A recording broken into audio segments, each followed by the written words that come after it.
Maasai women are entrusted with crucial responsibilities related to the care and management of the cattle, from milking to herding and even building temporary enclosures.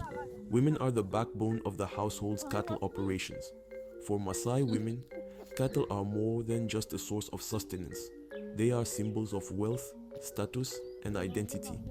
Cows are often used as a form of currency in bride wealth payments, cementing social bonds and facilitating intertribal alliances. The milk provided by the cows not only nourishes the family, but also serves as a source of income through sales in local markets.